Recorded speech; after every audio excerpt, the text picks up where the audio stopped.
maayirka degmada Boorama Maxamed Xuseen Meedhane uu weeriyay barsaabka xigeenka gobolka Awdal Cabdiraxmaan Nusugan iyo suduwaha wasaaradda dhalintii ciyaaraha gobolka Awdal Xasan Saciid Dheeldheel ayaa waxay saaka booqdeen garoonka kubadda cagta Boorama kaasi oo ka socda dayactir garoonkaasi lagu sameeyo isla markaasina lagu xidhayo siligii gabyanka markaasi kale ilaalinaya ciyaartooyda garoonka ku dhex jira iyo taageerayaasha sidoo kale maayirka degmada Boorama Maxamed Xuseen Meedhane ayaa gudida garoonka gacantaasi ku haysa dayactirkiisa ku wareejiyay deeq lacageed oo qadarkeedu yahay $1920 waxaana halkaas ugu horeyntii ka hadlaysa markaasina ka mahad celiyay isuduwaha wasaaradda dhalinta ciyaaraha gobolka Awdal Xasan Saciid Dheeldheel waxaanu yidhi ninkii wax qabad doonaya wata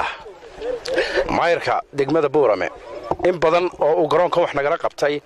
min maanta oo nu joogno kaashkayga wanaga hayna 19 milyan iyo 200 oo kun oo Soomaaliland ah oo u dhiganta $1920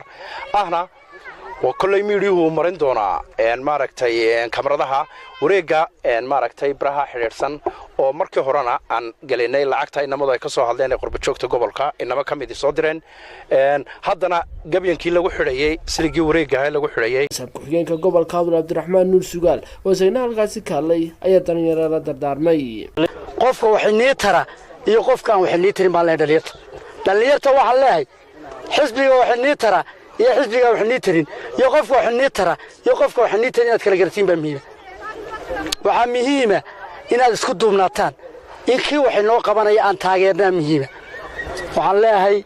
والسلامتين بعد الصحافة duqa degmada Boorama Maxamed Xuseen Meedhane oo sayna halkaas ugu dambeyntii ka hadlay ayaa waxa uu si weyn ugu dheeraaday wax qabadkii uu qabsamay muddadii uu joogay waxaana uu halkaasi ka sheegay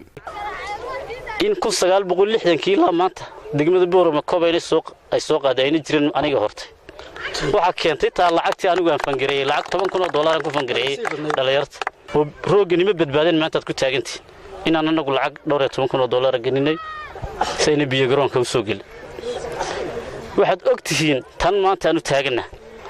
Maxamed Xasan Shabir Soomaali News magaalada Boorama